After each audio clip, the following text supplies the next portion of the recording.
Selamat malam semuanya, saudara yang dikasihi Tuhan, tetap semangat ya, malam ini tetap semangat.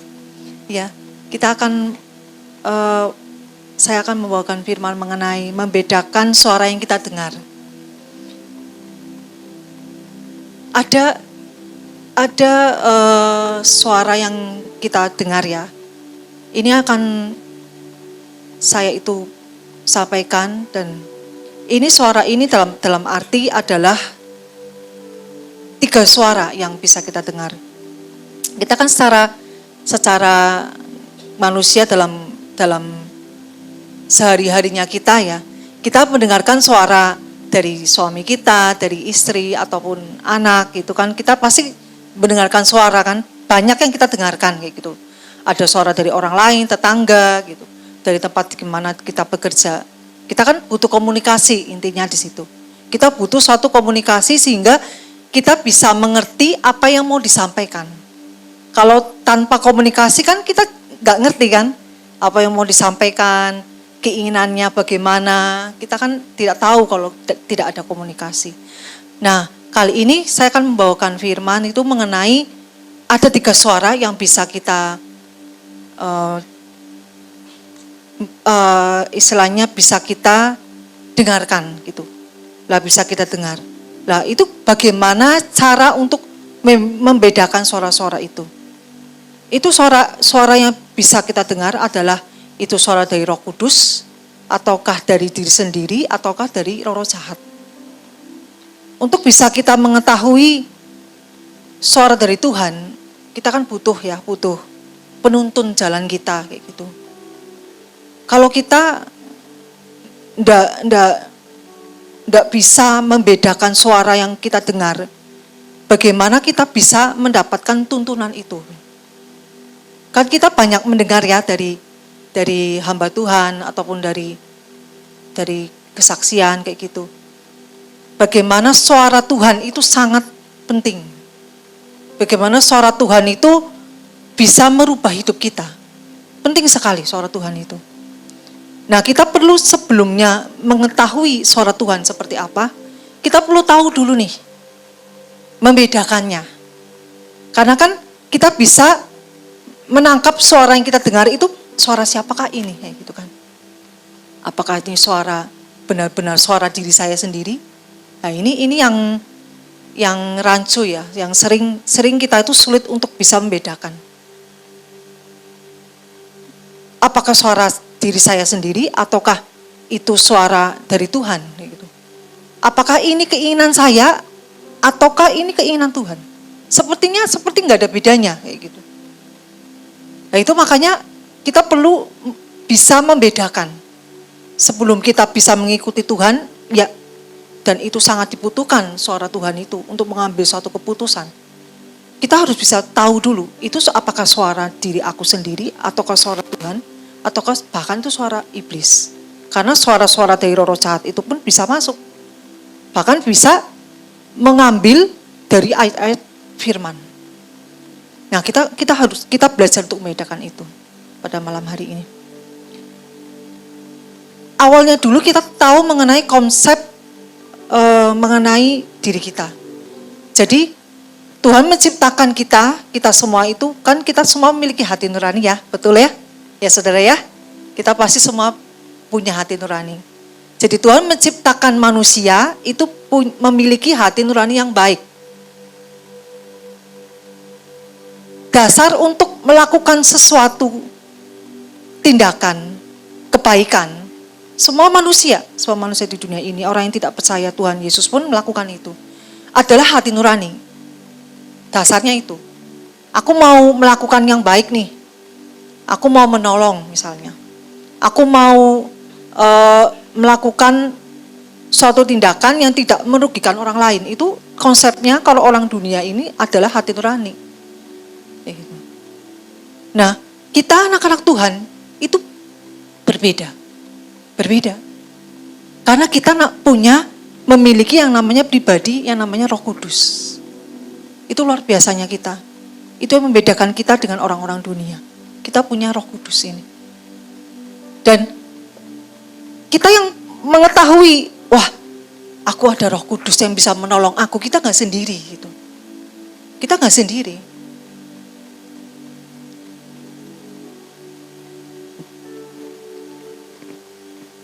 Jadi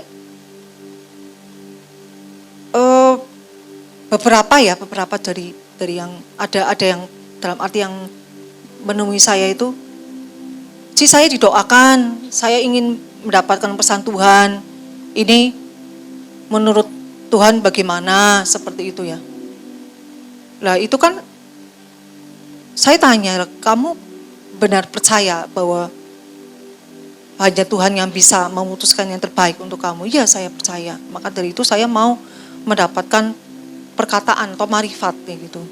Nubuatan atau marifat. Nah, itu suara Roh Kudus. Enggak hanya milik para pendoa saja. Saudara yang dikasihi Tuhan. Tidak hanya milik pendoa atau milik dari beberapa orang, tapi kita semua itu bisa benarkan suara Roh Kudus. Nah, kita akan berusaha untuk membedakan dulu ya. Apa sih suara Roh Kudus seperti apa? Suara diri sendiri seperti apa? Suara roh jahat itu seperti apa? Kita bedakan dulu nih 3 suara ini yang bisa kita dengar. Nah, kita akan buka. Ini contoh dari suara-suara Roh Kudus yang tertulis, langsung tertulis. Banyak perkataan dari Roh Kudus. Di mana sih, Ci? Di mana Arum yang bisa perkataan-perkataan Roh Kudus yang bisa saya dapatkan di firman? Kisah Para Rasul. Itu di situ. Itu Kisah Para Rasul itu pencurahan Roh Kudus itu luar biasa ya. Jadi kalau ingin tahu seperti apa sih suara Roh Kudus, seperti apa? Kisah Para Rasul. Kalau kitab-kitab yang lain itu Roh Kudus berbicara melalui orang tersebut. Misalnya melalui Daud, karena ada urapan Roh Kudus, ada Roh Kudus dalam dirinya, beliau mengucapkan kata-kata Mazmur, ya kan? Nah, terus melalui Nabi Samuel, lalu Samuel mengatakan perkataan-perkataan marifat ataupun penubuat kayak gitu. Nah, ini kalau langsung gimana perkataan Roh Kudus itu seperti apa ada di Kisah Para Rasul. Kita akan ambil 2 jadi nanti akan ada 3 ya dari Kisah Para Rasul. Kita akan lihat yang pertama. Lalu kata Roh kepada Filipus, pergilah ke situ dan dekatilah kereta itu. Nah, itu lihat, ada suatu otoritas dalam suara itu. Ada suatu otoritas. Nah, suara Roh Kudus, saya akan gambarkan garis ininya ya, agar kita juga mudah untuk bisa mengerti. Suara Roh Kudus akan berbicara melalui sini nih, hati kita. Dia akan bicara melalui hati. Jadi suara beliau itu sangat tegas, dia juga lembut, dia juga punya pribadi yang semakin kita mengalahkan daging, dia akan semakin kuat. Itu Roh Kudus. Semakin kita bisa tunduk kepada Tuhan, mau untuk mengalahkan dosa-dosa, tunduk kepada Tuhan, kepada firman, itu dia akan semakin kuat. Nah, inilah suara ini loh yang kita butuhkan. Apalagi akhir-akhir ini ya, keadaan tidak menentu kayak gitu di luar, keadaan tidak menentu. Tapi ingat, minyak dan anggur tidak akan pernah dikoncangkan. Dari perkataan firman ini kita sepakat. Roh Kudus tujukan kepadaku apa yang harus aku perbuat. Setiap hal kecil sampai hal yang besar, terutama hal yang besar ya, kita butuh akan suara Roh Kudus. Kita butuh mana yang harus keputusan, terutama ini loh, saat mengambil keputusan ini yang paling membingungkan ya dalam arti. Ini harus bagaimana? Kita butuh sekali suara Roh Kudus. Benar kan saudara ya? Amin ya. Kita butuh suara itu. Nah, ini contoh suara Roh Kudus ya. Di Kisah Para Rasul pasal 9 ayat 11. Firman Tuhan, mari pergilah ke jalan yang bernama jalan lurus dan carilah di rumah Yudas seorang dari Tarsus yang bernama Saulus. Ini perkataan Roh Kudus yang langsung terdengar dan langsung dicatat. Jadi ini benar-benar spirit ya, dia berupa spirit sound. Dia akan berbicara, beliau akan berbicara di hati ini. Lalu kedengaran di telinga. Itu suara Roh Kudus seperti itu. Nah, suara beliau ini kadang tanpa kita bertanya pun dia akan berbicara. Gitu. Nah, sebelum mengalami kedekatan, kita harus kenal dulu. Kita harus berusaha untuk berpegang erat kepada Tuhan gitu. Berpegang erat kepada Tuhan. Contoh saya dengan anak saya misalnya, atau dengan suami saya misalnya. Kan saya bisa tahu ya, bisa membedakan ya, oh ini suara anak saya, misalnya panggil nama saya. Berarti kan saya udah kenal kan, begitu kan? Sama aja saya udah kenal gitu. Nah, terus ada orang memanggil saya, tapi karena saya nggak kenal orang itu, jadi saya kan tidak bingung juga gitu. Oh, ini suara siapa kan kayak gitu. Sama aja seperti itu, sama aja seperti Roh Kudus dengan kita, sama aja seperti Tuhan dengan kita.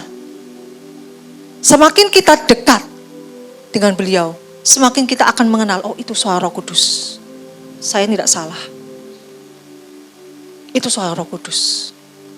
Kita belajar sedikit demi sedikit ya, malam hari ini, untuk bisa mendengar, membedakan suara-suara yang kita dengar. Ya. Karena kalau kita bisa membedakannya, kita bisa menangkapnya, membedakannya, lalu kita mengikuti suara itu, ajaib, benar-benar ajaib. Keajaiban terjadi dalam hidup kita. Amin ya, saudara ya. Benar-benar keajaiban terjadi. Dan memang kita saat mengikuti suara Roh Kudus itu, banyak hal yang tidak sepakat dengan kedagingan kita, itu enggak sepakat. Tapi kalau kita sudah ya mengatakan, ya saya mau Tuhan, itu keajaiban benar-benar terjadi luar biasa. Ya saya alami, kami alami juga dalam hal kecil sampai hal besar. Kita selalu tanya Roh Kudus, harus bagaimana dalam pelayanan pekerjaan, dalam berbagai macam hal. Kita tanya Roh Kudus. Nah, sebelum ke sana, kita belajar dulu dari yang awal dulu ini, membedakan suaranya dulu. Nah, ini ciri-ciri suara berikutnya, ciri-ciri suara Roh Kudus ya. Pada suatu malam, Kisah Para Rasul 18:9, berfirmanlah Tuhan kepada Paulus di dalam suatu penglihatan, jangan takut, teruslah memberitakan firman, dan jangan diam, sebab aku menyertai engkau, sebab banyak umatku di kota ini. Saya akan tulis di sini, di PPT ini, mengenai firman-firman yang tertulis suara Roh Kudus langsung. Nanti saya akan jelaskan sifat-sifatnya, supaya kita bisa mengetahui, oh ini suara Roh Kudus yang saya dengar gitu. Terus bagaimana caranya kita bisa mendengarkan suara beliau ini. Kita bisa baca selengkapnya kenapa Roh Kudus mengatakan hal ini ya. Karena ini bukan yang akan saya bawakan, bukan menceritakan tentang Saulus ataupun menceritakan tentang yang ada di Kisah Para Rasul, enggak. Tapi suara ini, suara Roh Kudus, suara beliau. Ada otoritas, ada suatu perintah. Jadi beliau itu punya suatu otoritas, suatu perintah yang dimana perintah otoritas itu mengalahkan keinginan kita. Nah, itu suara Roh Kudus. Ya, jadi suara Roh Kudus seperti apa nih? Suara Roh Kudus itu adalah memerintahkan kita melakukan kehendak Tuhan. Memimpin, menghibur, menguatkan, memberi nasihat, menegur supaya bertobat sampai bisa bernubuat dan bermarifat. Jadi memperkatakan nubuatan itu. Kalau mengadakan mujizat atau penglihatan ya itu supranatural ya, itu adalah bentuk dari yang dibukakan Roh Kudus gitu. Tapi kalau suara, the sound, Holy Spirit, the sound of Holy Spirit, itu adalah suatu perkataan yang bernubuat atau bermarifat. Jadi mengatakan kepada seseorang mengenai keadaan orang itu. Itu Roh Kudus yang berbicara. Jadi tidak bisa saya yang ngomong ke beliau, ke orang itu misalnya. Nggak bisa, itu sama aja seperti my opinion kan, pendapat saya gitu. Nggak bisa. Tapi bermarifat itu Roh Kudus berbicara melalui saya. Dan perkataan ini yang orang tersebut terima, itu bermarifat. Sampai bisa Tuhan bisa pakai seperti itu. Itu untuk pelayanan. Bermarifat, bernubuat, mengatakan sesuatu yang belum terjadi mengenai seseorang ataupun mengenai bangsa, mengenai kota, itu adalah setelah kita sudah bisa membedakan suara. Nah, cara untuk bisa mendengarkan suaranya, yang pertama adalah kita harus mencintai membaca Alkitab. Mencintai, membaca Alkitab itu bukan menjadi kewajiban, tapi cintai, belajar mencintai. Kalau misalnya kita bangun komunikasi, kenapa bahasa Alkitab? Karena di Alkitab itu adalah the word of God, kata-kata Tuhan.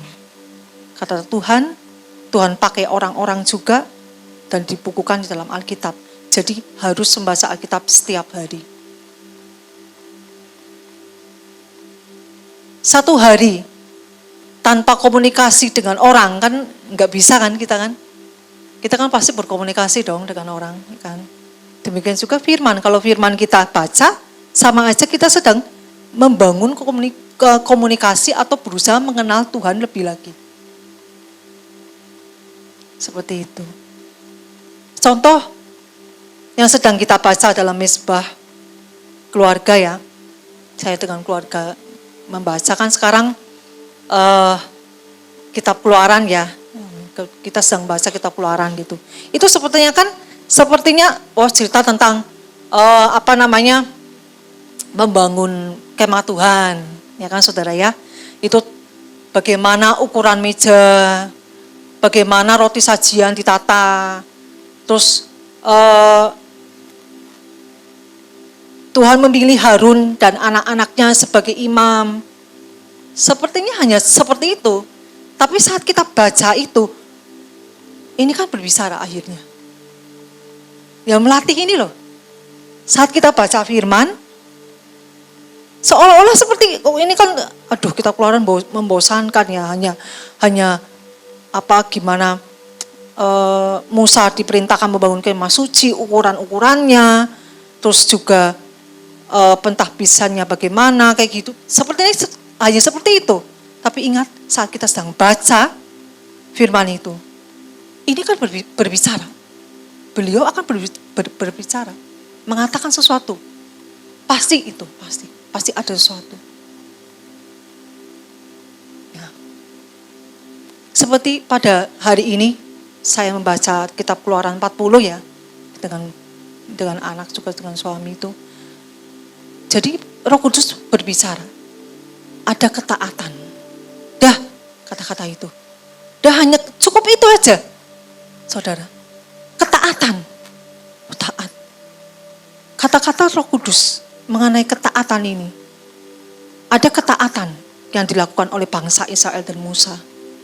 Melakukan apa yang aku mau. Demikian juga aku inginkan kepada kamu, kepada anak-anak yang mengasihi aku. Ada ketaatan. Beliau mengatakan begitu. Saya langsung sadar.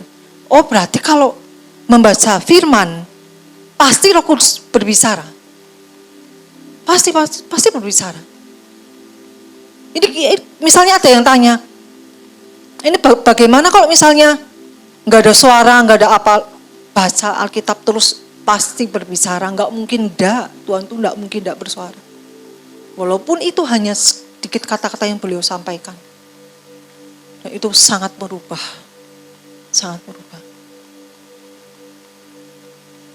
Nah, Roh Kudus yang pertama, seperti apakah Roh Kudus? Dia selalu ada di hati, di sini berbicaranya, dan didengar ke telinga. Roh Kudus seperti itu. Jadi kita jangan salah tanggap, wah kalau dengar suara Roh Kudus harus audible, Audible dalam arti melalui penglihatan, Roh Kudus berbicara betul melalui penglihatan. Itu pun suara dari sini tetap, bukan dari luar. Karena ingat, pada saat kita baptis roh, beliau akan masuk. Jadi beliau tidak di luar kita, enggak. Ingat ini, membedakan suaranya, suara beliau, Roh Kudus, selalu dari hati. Dan dia kedengaran ke telinga, itu suara Roh Kudus. Karena posisi Roh Kudus itu bukan di luar dirinya kita, tapi dia ada di dalam. Inside us, di dalam kita, itu Roh Kudus.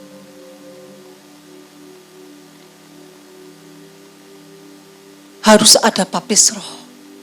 Jadi harus mengalami baptis roh dulu sebelum kita bisa terhubung dengan Tuhan. Kita harus mengalami namanya baptisan roh. Baru kemudian Roh Kudus itu akan masuk dalam kita. Jadi banyak orang Kristen ya, banyak orang percaya, itu yang kenapa mereka masih sangat kedagingan, kenapa mereka masih sangat jauh dari Tuhan, padahal Kristen ya. Karena belum baptis roh, itu kesimpulannya. Karena orang yang sudah ada Roh Kudus itu berbeda, sangat berbeda. Walaupun sudah ada Roh Kudus nih misalnya, kemudian bertahun-tahun kemudian dia meninggalkan Tuhan, misalnya seperti itu tetap ada bedanya. Posisi dia itu sedang mendukakan Roh Kudus, membuat Roh Kudus itu berduka, terdiam. Tetap ada bedanya. Orang yang sudah pernah mengalami baptisan roh dengan orang yang belum pernah, itu ada bedanya. Kalau begitu gimana nih? Ya, kita harus minta, Tuhan, Roh Kudus, aku mau dibaptis oleh Engkau, aku mau mengalami baptisan roh. Jadi harus ada baptisan Roh Kudus dulu, sebelum kita bisa mendengarkan suaranya beliau. Jadi ada step-stepnya. Ada enggak langsung mendapatkan sesuatu dari Roh Kudus ya, tapi ada yang harus kita lakukan dulu awal-awal gitu. Nah, Roh Kudus itu memerintahkan kita itu melakukan kehendak Tuhan, pasti. Beliau nggak pernah memerintahkan setuju dengan kehendak kita sendiri. Kalau kehendak kita sendiri tuh jadi banyak perbedaan ya, walaupun ada mungkin sedikit persamaan ada, tetapi perbedaannya lebih banyak gitu. Suara kita dengan suara Roh Kudus, nanti suara diri sendiri nanti akan saya bahas nanti. Nah, jadi ada suatu memerintahkan kita melakukan kehendak Tuhan. Ya, Roh Kudus demikian ya. Dan biasanya kalau Roh Kudus sudah memerintah, tapi ini dengan catatan kita bisa tahu tentang suara Roh Kudus itu dengan catatan kita melekat ya kepada Tuhan ya. Amin ya, saudara ya. Kita melekat dulu nih. Melekat dulu dengan firman, kita berdoa setiap hari, setiap pagi doa Bapa Kami. Ada mesbah keluarga, baca Alkitab itu harus setiap hari. Jadi mencintai membaca Alkitab, bukan hanya wajib, tapi sudah mencintai. Lah itu baru kita bisa tahu Roh Kudus. Yang pertama, memerintahkan kita melakukan kehendak Tuhan. Kalau dia sudah memerintah, menginginkan sesuatu, apa yang beliau perintahkan, itu pasti akan tergenapi. Amin. Amin saudara ya. Karena yang dia perintahkan, yang Roh Kudus perintahkan, itu demi kebaikan kita. Kita sering nggak sepakat. Ini yang saya alami, saya juga pernah nggak sepakat kayak gitu loh. Kok kayak gitu Tuhan? Kok keinginanmu kok seperti ini? Gitu. Tetapi setelah sudah melakukan, taunya tuh setelah sudah melakukan ini di sini. Ini makanya iman kita diuji di sini. Setelah sudah melakukan, sudah berjalan, ya sudah Tuhan, saya ikutin yang Engkau perintahkan. Dan setelah sudah berjalan, sudah melakukan, baru kita tahu, oh itu ternyata untuk kebaikan saya. Ternyata itu bukan untuk keburukan saya.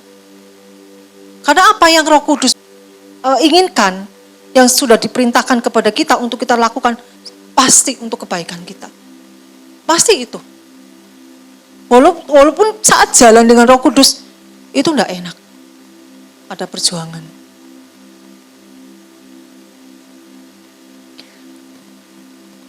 Pernah ada suatu masalah, saya kan berikan contoh, dengan contoh kan kita bisa lebih mudah untuk mengingat ya mungkin. Jadi kalau dengan ada contoh, kita bisa lebih mudah untuk mengingat. Pernah ada suatu permasalahan saya ya, pribadi saya, dengan ada seseorang gitu ya. Dan itu sebenarnya saya merasa tidak bersalah gitu. Saya merasa tidak bersalah dan orang tersebut menganggap saya salah gitu. Dan dia juga tahu juga kalau dia juga ikut andil dalam ada kesalahan lah intinya kayak gitu. Nah, waktu ketemu dengan orang tersebut itu, Roh Kudus langsung berkata sama saya, dekati orang itu, minta maaf. Enggak gampang saudara saya disuruh seperti itu. Saya bilang, Tuhan, dia yang salah sama saya. Mengapa saya yang harus minta maaf? Saya bilang. Terus dia bilang, dekati orang itu dan katakan, kamu minta maaf. Padahal Tuhan tahu orang itu yang salah. Gitu. Saya dekati dia lalu saya bicara dekat dengan dia. Saya bilang, kalau misalnya ada hal yang saya lakukan sama kamu, ya saya minta maaf ya, saya bilang gitu. Dia kaget lihat saya gitu. Dia nengok gitu terus dia kaget. Dia kaget terus dia sempat diem gitu ya. Kalau ada kesalahannya saya minta maaf ya, saya bilang gitu.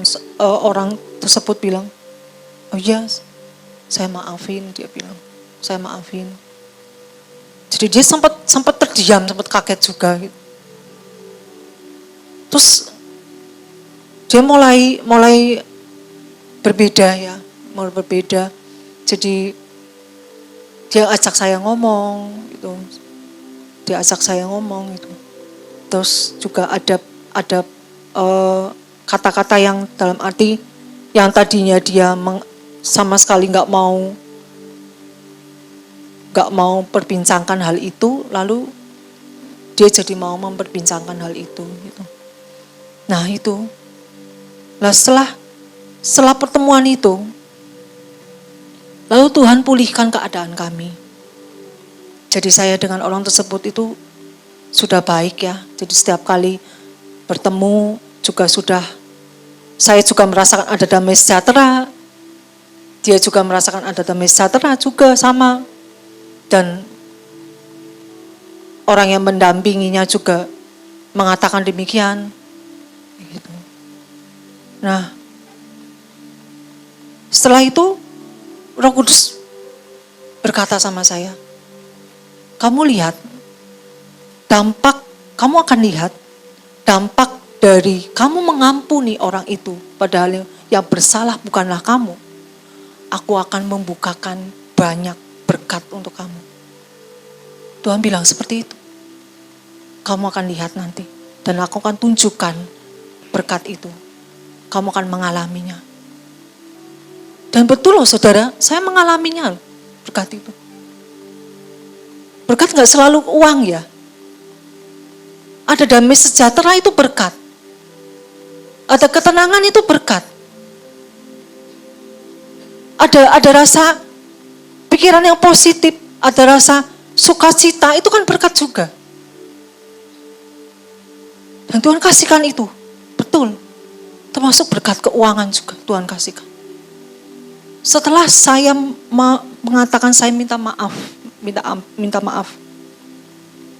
kepada orang tersebut, lah itu contoh dari melakukan kehendak Tuhan.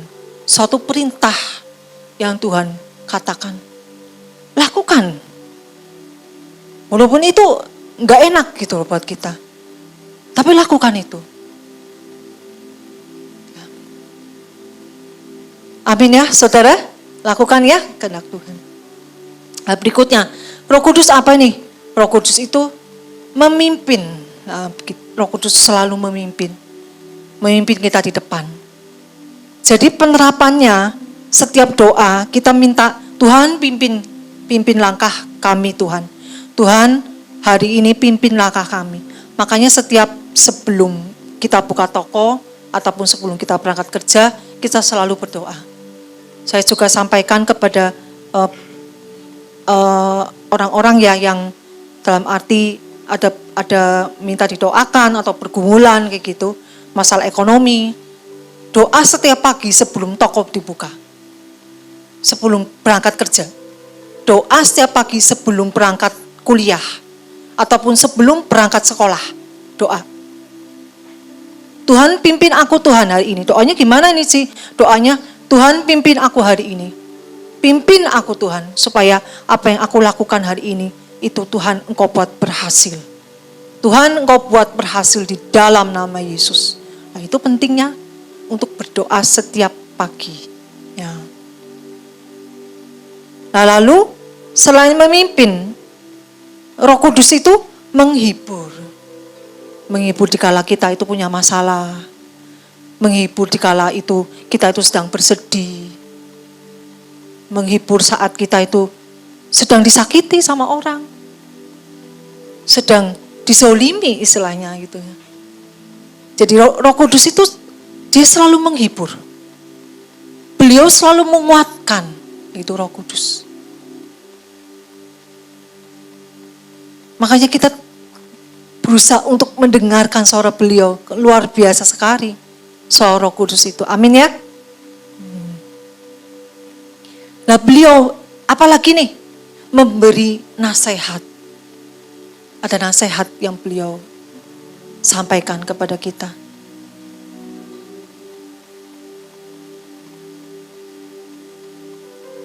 Kalau suatu hal yang butuh keputusan, kita selalu bawa doa ya. Kita selalu bawa doa dan kita minta pimpinan Roh Kudus. Minta pimpinan Roh Kudus. Tuhan, ini harus bagaimana? Langkah apa yang harus kami ambil?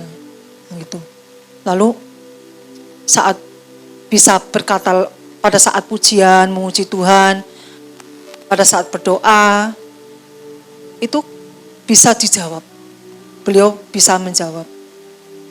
Nanti beliau akan memberikan nasihat-nasihat. Harus begini. Jadi kata-kata yang Roh Kudus sampaikan itu, semakin kita dekat dengan Tuhan, semakin suara itu akan berbicara bisa panjang. Bisa panjang suaranya. Seperti kita komunikasi seperti ini nih, bisa panjang.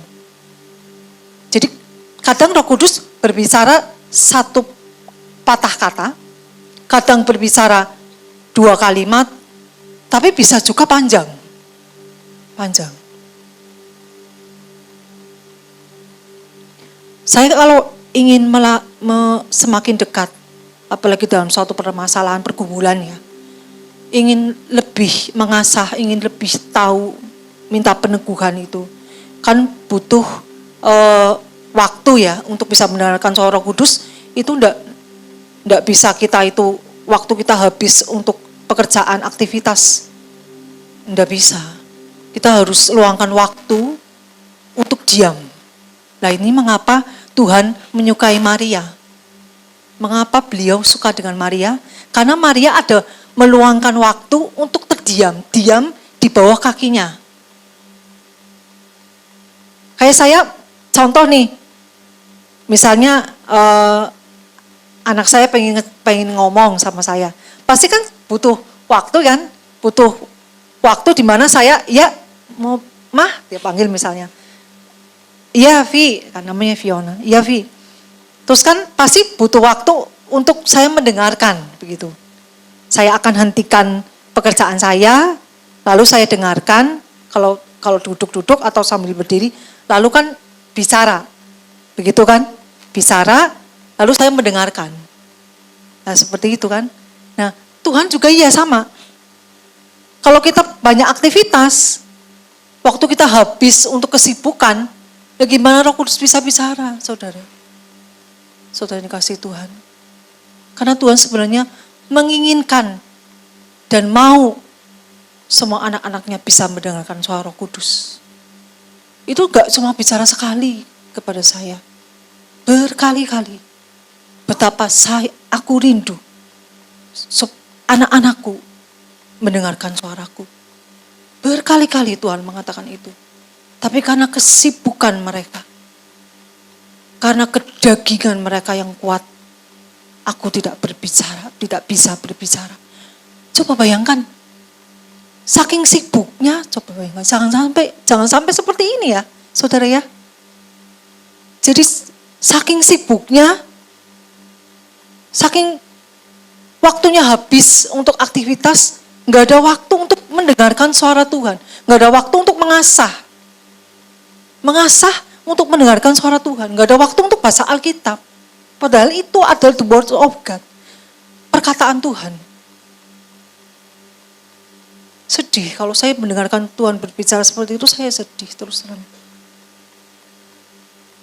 Jadi bagaimana nih? Gimana caranya? Nah, caranya kita luangkan waktu. Luangkan waktu setiap hari untuk duduk di bawah kakinya. Duduk di bawah kakinya, ini adalah perumpamaan. Maksudnya enggak terus maksudnya, oh waduh aku harus cari kaki Tuhan, mana ya kaki Tuhan, bukan gitu. Tapi hadirat Tuhan. Duduk di bawah kakinya, duduk, berarti kan dia diam posisinya. Diam, terdiam, tidak bergerak. Maksudnya kan gitu. Terdiam, tidak bergerak, mencari hadirat Tuhan. Mencari hadirat Tuhan. Itu namanya duduk di bawah kaki Tuhan. Seperti Maria contohnya. Jadi apakah Maria itu kerjaannya seperti itu, sampai Marta protes? Ya enggak lah. Pasti kan Maria juga ada waktu untuk seperti Marta kan. Untuk juga sibuk kayak gitu. Pasti ada, gak mungkin kan Maria hanya mendengarkan Yesus menyampaikan pesan, terus tidak ikut membantu kan enggak. Pasti kan ikut bantu. Tapi kenapa Tuhan suka kepada Maria? Karena Maria itu mau meluangkan waktu. Lah ini loh saudara. Luangkan waktu. Sesibuk-sibuknya. Kerjaan.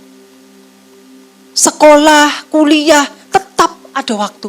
Tetap meluangkan waktu untuk Tuhan. Percaya pasti mendengarkan suaranya. Amin. Amin. Ya. Beliau juga menegur. Nah, menegur ini tegurannya itu jelas enggak akan kasar ya. Tegurannya itu tidak pernah kasar. Manusia mungkin bisa kasar kalau menegur. Tapi kita juga biasakan, kita jadikan itu suatu adat di dalam rumah tangga. Jangan sampai menegur dengan cara kasar. Saya juga ajarkan sama anak-anak. Jangan sampai menegur teman kamu, walaupun dia salah dengan cara yang kasar. Jangan. Nah, anak sekarang ya ada istilah-istilah yang apa itu kata-kata gaul apa itu. Caranya kasar kayak gitu. Saya bilang sama anak saya, jangan dengan cara kasar seperti itu. Tegur dengan baik. Nah, Roh Kudus itu punya menegur itu tidak pernah dengan cara yang kasar. Roh Kudus itu menegur itu langsung gitu. Dalam arti beliau itu akan mengatakan sesuatu yang kita berusaha sembunyikan pun gak bakal bisa. Karena apa yang dikatakan firman, dirimu itu segala sesuatu telanjang di mataku. Tuhan kan bilang seperti itu kan saudara. Gak ada yang bisa ditutupi maksudnya. Jadi ada suatu kesalahan kecil pun langsung tahu Tuhan, langsung tahu. Dan kesalahan itu Tuhan gak suka berlama-lama. Kita berlama-lama nih, dengan dosa itu, kita berlama-lama dengan kesalahan itu, beliau paling tidak suka. Pasti akan tegur. Jangan lakukan ini. Kamu seharusnya seperti ini. Seperti itu. Ya. Banyak contoh ya. Jadi saat Tuhan menegur pun, yang barusan saya alami, banyak hal yang beliau tegur mengenai saya. Dan kalau saya tidak sepakat, itu kayak perang sendiri akhirnya. Saya nggak sepakat, saya nggak mau. Engkau, Tuhan, itu berat, saya tidak mau. Kalau saya nggak sepakat, itu kayak perang sendiri. Antara diri saya dengan beliau, dengan Roh Kudus. Akhirnya tidak damai sejahtera. Saya begitu, ya ada penundukan, Tuhan, ya sudah saya mau. Saat ditegur, ya saya mau memperbaiki gitu. Lah, menuruti. Lah itu maka ada damai sejahtera, ada sukacita, ada kemenangan. Di balik itu ada kemenangan. Ini yang contoh yang barusan saya alami. Jadi saya diperintahkan untuk keluar kota ya. Itu dalam arti saya pelayanan keluar kota. Memang kan dalam beberapa waktu ini jarang keluar kota gitu kan. Nah itu kan karena ini agak jauh, jadi kan harus menginap. Tuh. Saya mulai berpikir waktu itu, aduh gimana ya. Saya tanpa nggak bisa ditutupi. Roh Kudus tahu kalau saya itu berusaha mengulur-ngulur waktu. Gitu. Sampai suatu saat itu, saat sedang doa, beliau mengatakan, kenapa kamu berusaha untuk menghindar? Kayak gitu. Kenapa kamu menghindari pelayanan itu? Kamu dalam keadaan diberkati atau tidak diberkati, berkat kecil ataupun besar yang kamu terima, kamu harus tetap melayani aku. Beliau mengatakan demikian.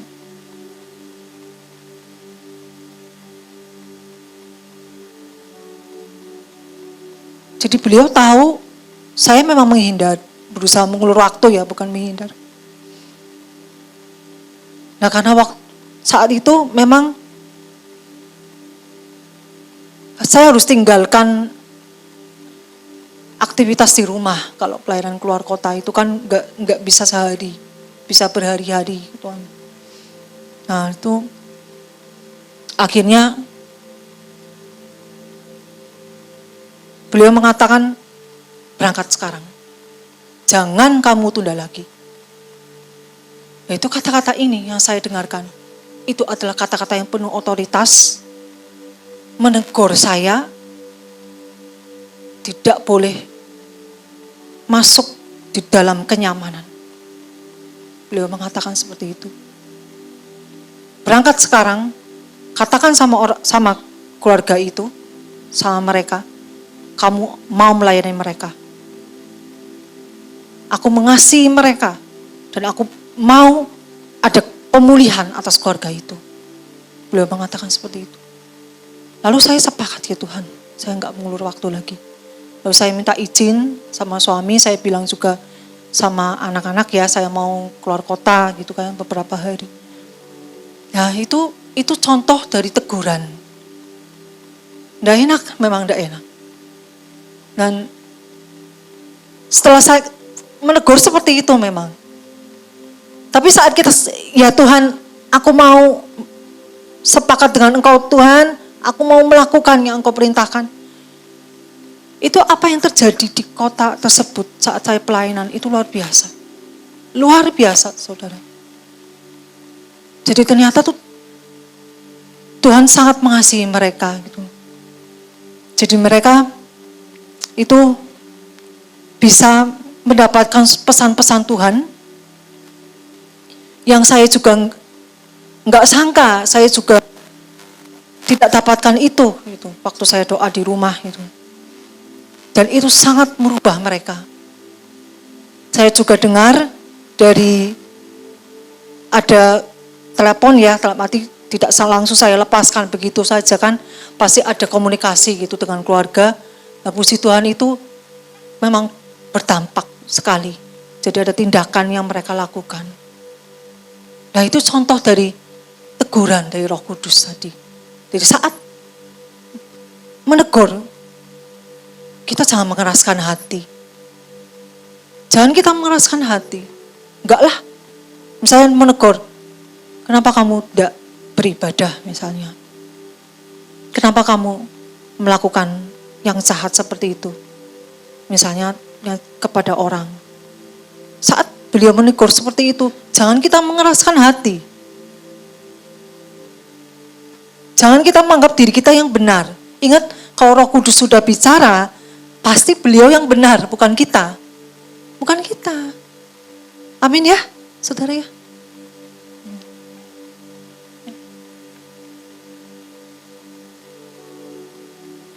Nah, kita harus menghancurkan kesombongan diri sendiri nih. Sebelumnya ada kesombongan, ada kekerasan hati, hancurkan itu, remukkan itu. Jangan ada kesombongan, jangan ada kekerasan hati. Kita harus mau meremukkannya. Menyerahkan sama Tuhan untuk membentuk kita. Tidak gampang saudara. Tapi saat kita mengatakan ya Tuhan aku mau. Tuhan aku mau Tuhan. Aku mau Tuhan. Biarkan tanganmu yang membentuk aku, bukan tanganku sendiri yang membentuk aku. Maka jalan kita itu akan diselamatkan, ada kemenangan gitu. Ada penyelamatan yang tepat pada waktunya. Tidak mungkin Tuhan tidak menjawab, tidak mungkin Tuhan tidak menolong. Dan pertolongannya tepat pada waktunya. Amin. Amin. Nah kemudian, tadi ya menegur supaya bertobat. Nah ini juga Roh Kudus itu seperti apa? Beliau itu bernubuat dan bermarifat. Yang mengatakan tentang keadaan orang tersebut. Bernubuat mengatakan yang belum terjadi mengenai seseorang atau kota atau bangsa.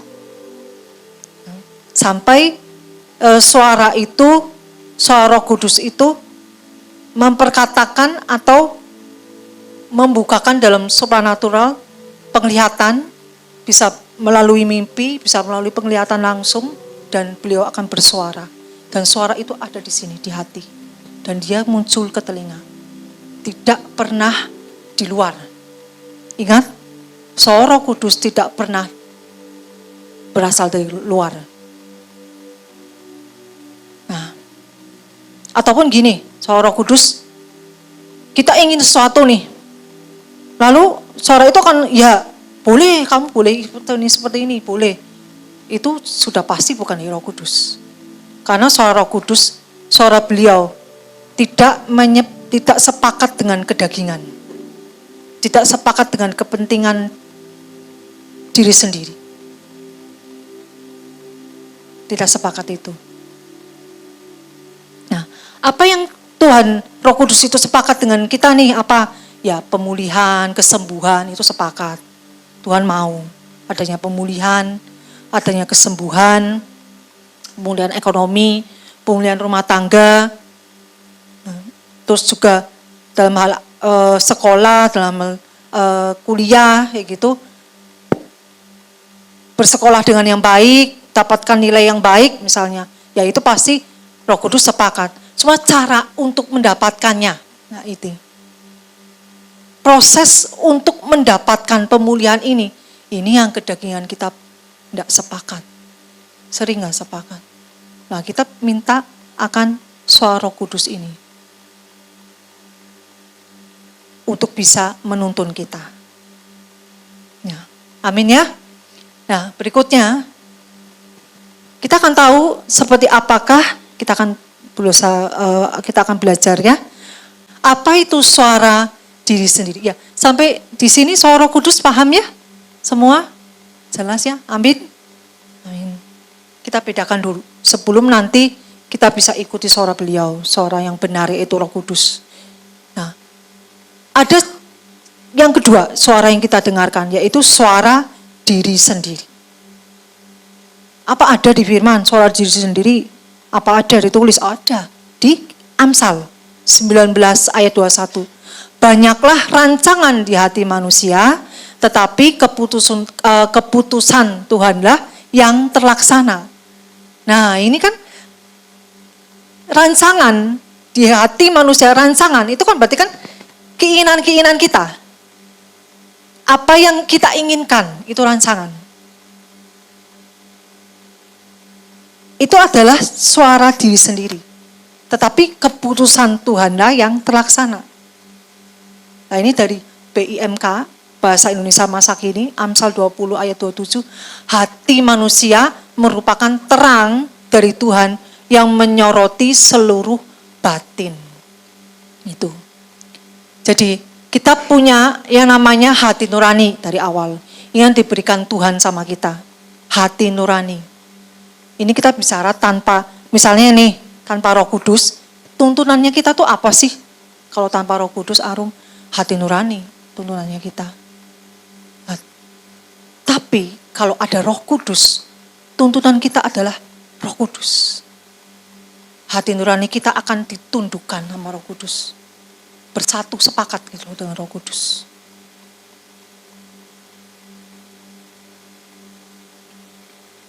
Suara diri sendiri. Suara itu adalah biasanya itu cenderung mengikuti hati nurani. Misalnya lihat ada orang yang kita merasa kasihan gitu ya sama seseorang ya. Lalu kita beri misalnya orang sebut, misalnya kita beri makanan atau kita beri uang kepada orang tersebutlah. Ini bisa hati nurani ataupun bisa juga dari dorongan Roh Kudus, bisa. Karena kebaikan, melakukan perbuatan baik juga dilakukan orang dunia, betul kan? Ya saudara ya, melakukan hal yang baik juga dilakukan orang dunia, sama.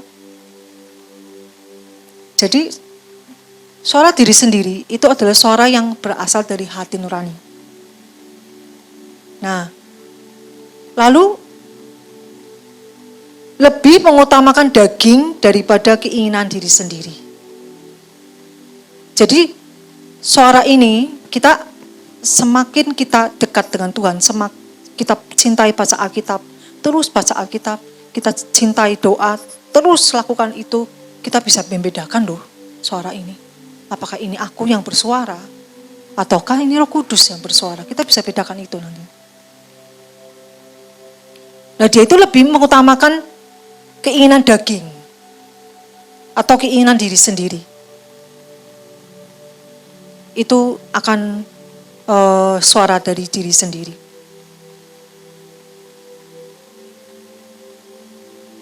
Ini banyak contoh ya. Misalnya dari suara diri sendiri, misalnya kayak gini, ada contoh kayak gini misalnya. Ini kan harga emas semakin naik ya. Kalau secara manusia kan ingin membeli ya, dalam arti ingin nyimpen gitu kan. Kalau kita ada uang berlebih loh maksudnya kalau ada uang berlebih pengen nyimpen sedikit-sedikit misalnya kayak gitu kan. Nah, itu muncul ada yang dalam arti kalau dari diri sendiri itu akhirnya kan kepikirannya ke situ gitu kan. Nah, lalu ini itu pikiran kita sendiri gitu. Jadi berbeda dengan apa yang dipikirkan oleh Roh Kudus. Seperti itu.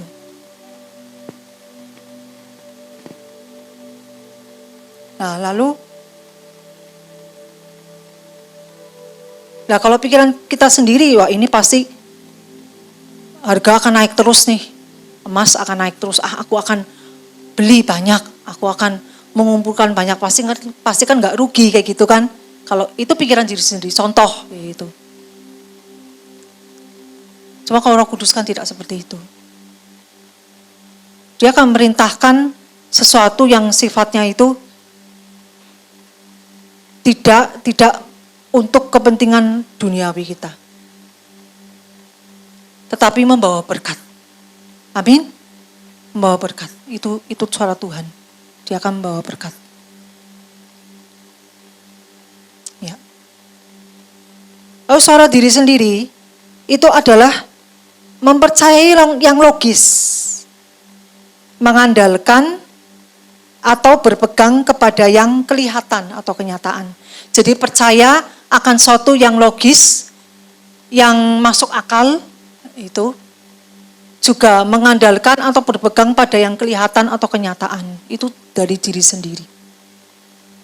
Dari suara diri sendiri. Nah, inilah bedanya dengan Tuhan. Bedanya dengan Roh Kudus, selalu menginginkan kita beriman ya. Inilah makanya bertentangannya di sini. Jadi Roh Kudus itu maunya kita jalan dulu gitu loh. Belum tahu hasilnya, tapi jalan dulu, melangkah dulu. Sedangkan manusia kita, nanti dulu dong Tuhan, aku pengen lihat dulu nih gimana gitu kan. Manusia pikirannya kita sendiri, yang apa yang dilihat mata. Contoh Lot waktu ditanya sama Abraham, kamu mau pilih yang mana? Mau yang mana yang kamu pilih? Kalau kamu ke kiri, aku ke kanan. Kalau kamu ke kanan, aku ke kiri. Kan Abraham gitu. Lalu Lot melihat. Di firman dikatakan, apa yang dia pandang. Lihat itu apa yang dia pandang. Jadi manusia memakai suara diri sendiri. Itu mengandalkan apa yang dia pandang. Apa yang dia lihat. Yang pikiran secara logis itu apa? Ini apa sih yang masuk akal? Makanya disinilah bertentangan dengan yang namanya faith, iman. Bertentangan, kelogisan, kenyataan, mengandalkan kenyataan. Contoh Lot itu, ini yang bertentangan dengan iman. Di mana Abraham mempunyai itu iman. Saat Lot melihat tanah itu sangat subur, itu yang akhirnya dia itu menetap di Sodom Gomora ya, tanah itu yang akhirnya dihancurkan oleh Tuhan. Dia melihat tanah itu subur dan seperti taman surga lah itu. Karena apa yang dia lihat, ingat, apa yang dia mempercayai yang kelihatan, dia mempercayai dari apa yang logis. Oh ini yang subur, oh ini yang kelihatan baik. Oh ini pasti masa depanku kejamin nih di sini nih. Ya itu suara diri sendiri, ingat. Suara diri sendiri seperti itu. Apa yang masuk akal, apa yang logis. Dia tidak tanya Roh Kudus. Dia tidak punya iman atau faith. Akhirnya apa? Dia nggak tahu jawabannya waktu itu. Diketahui bertahun-tahun kemudian setelah dia menetap di sana. Baru tahu itu adalah tempat di mana Tuhan akhirnya menghancurkan tempat itu, yaitu Sodom Gomora. Makanya saudara ya, kita jangan mengikuti pikiran kita sendiri. Logis, masuk akal, ya kita perlu itu. Perlu, apa sih yang logis, apa sih yang masuk akal, perlu. Tapi ingat, ada yang namanya faith, ada yang namanya iman.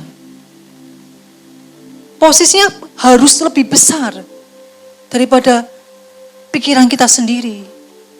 Jadi pikiran logisnya kita tetap ada, tapi faith, iman harus lebih besar daripada pikiran logisnya kita. Amin, saudara ya. Kita bisa tahu tentang iman, kita juga belajar dari banyak hamba Tuhan ya, dari khotbah demikian. Nah, ini tentang suara yang akan saya jelaskan. Nah, ini suara diri sendiri selalu berkompromi dengan logika. Ya, demikian suara diri sendiri. Ya, berikutnya suara yang ketiga, yaitu suara roh-roh jahat. Nah, saya akan kutip, kita akan lihat dua ayat ini ya. Apakah Allah, ya ini perkataan roh jahat. Jadi yang saya tulis di PPT ini adalah demon says, apa yang dia katakan. Demon words. Jadi bukan roh jahat pakai manusia. Contoh misalnya Saul, ya. Contoh misalnya orang-orang Dursila, gitu. Enggak. Tapi suaranya, dilihat. Apakah Allah, ini suaranya demons ya. Apakah Allah benar-benar melarang kalian makan buah-buahan dari pohon, segala pohon di taman ini? Bisa dilanjut ya, dibaca di rumah. Iblis mengatakan apa? Itu tidak benar. Kalian tidak akan mati. Ini dari BIMK. Di kitab Kejadian 31-5. Bisa dibaca. Ya ini kata-katanya. Kata-kata dari roh jahat. Contoh yang kedua. Lalu kata iblis kepada Tuhan. Langsung mengatakan the words of demon ini. Words of demon. Demon words ya. Kulit ganti kulit. Orang akan memberikan segala yang dipunyainya. Ganti nyawanya. Ada di Ayub 2 ayat 4. Ini perkataan-perkataan iblis. Nah, di Ayub 2 ayat 4, saya akan buka di Ayub 2 ayat 4 di BIMK. Ayub 2 ayat 4. Terjemahan BIMK. Tetapi si penggoda menjawab, nyawa dan kesehatan lebih berharga daripada harta. Jadi kulit ganti kulit itu apa sih artinya?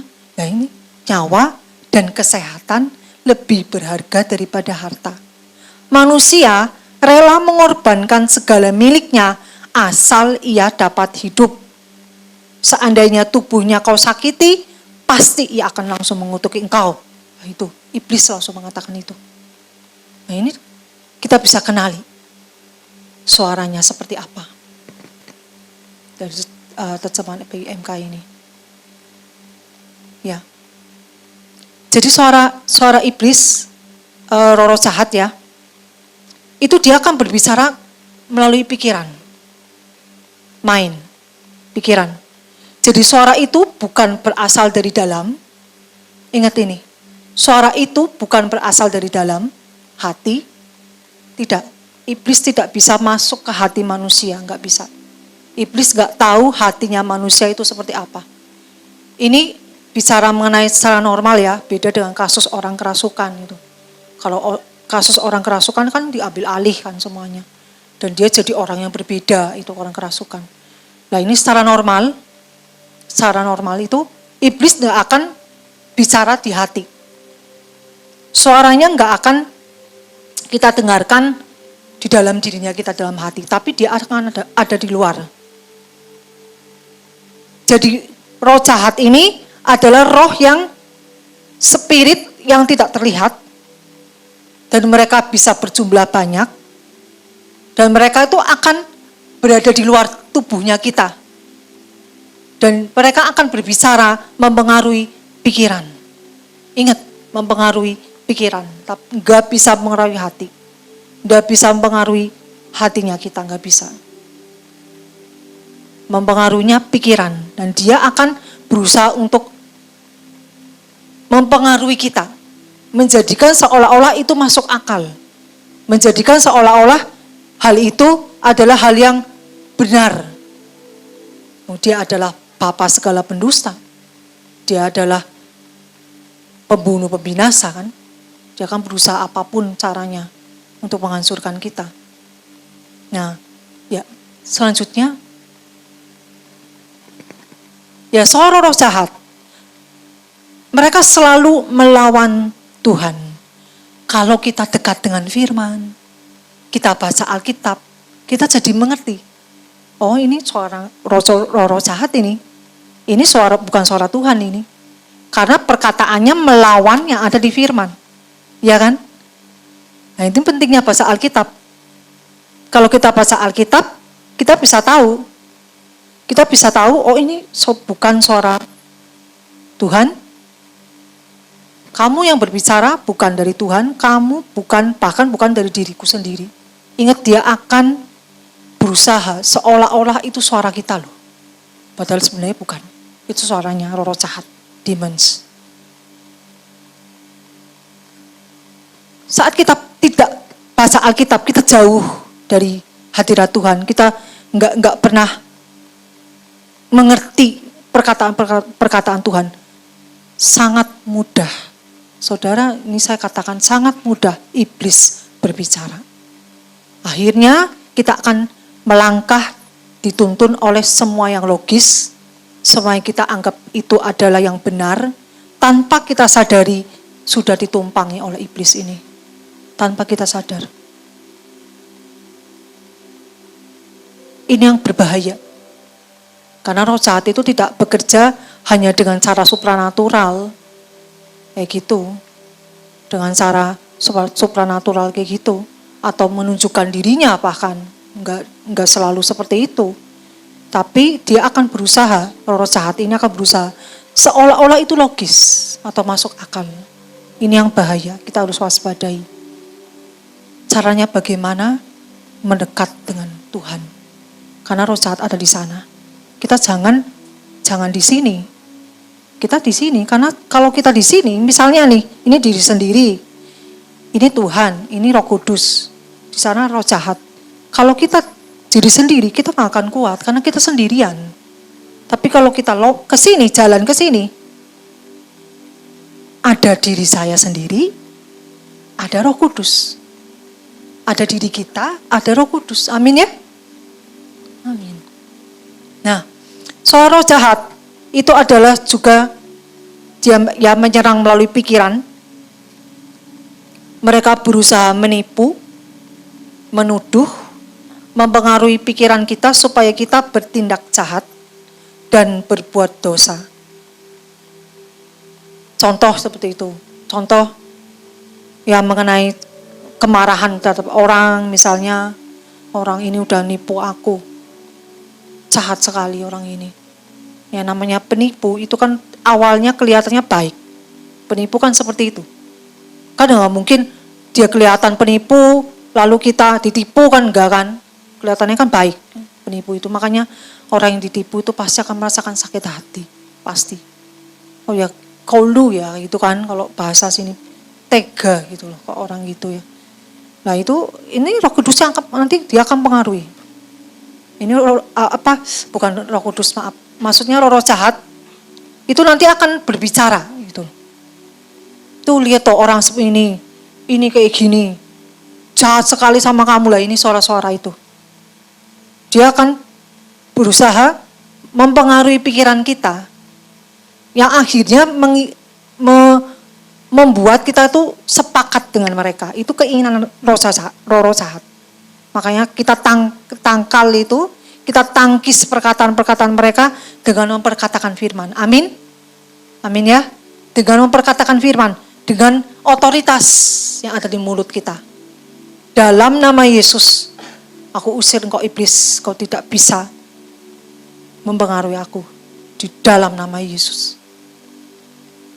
Jadi kita saat doa pagi atau doa malam, kita perlu doa seperti itu. Di dalam nama Yesus, segala kuasa-kuasa kegelapan, kuasa-kuasa jahat yang berusaha mengganggu aku atau keluargaku, demi nama Yesus, enyah. Tidak bisa datang, tidak bisa mengganggu kami. Dalam nama Yesus, kita dikasih otoritas sama Tuhan untuk berkatakan. Ya. Kemudian apa? Iblis menginginkan manusia itu seperti mereka dan berakibat jauh dari Tuhan dan tidak diselamatkan. Itulah suara roh jahat. Ya. Nah, bagaimana cara membedakannya? Nah, ya kemudian berikutnya. Ya, ini saya ambil garis besarnya saja ya, intinya saja. Jadi bagaimana cara membedakannya? Setelah kita tahu nih, kita tahu dulu sebelumnya. Roh Kudus seperti ini, berbicara di hati, kedengaran di telinga. Oh, suara diri sendiri seperti ini, logis, yang masuk akal, melihatnya kenyataan. Oh, suara iblis seperti ini. Setelah kita tahu itu semuanya, kita bisa membedakan antara ketiga suara itu. Nah, orang percaya Tuhan itu harus dibaptis oleh Roh Kudus sehingga terhubung dengan Tuhan. Setelah itu harus doa, membaca Alkitab setiap hari, lakukan apa yang firman perintahkan.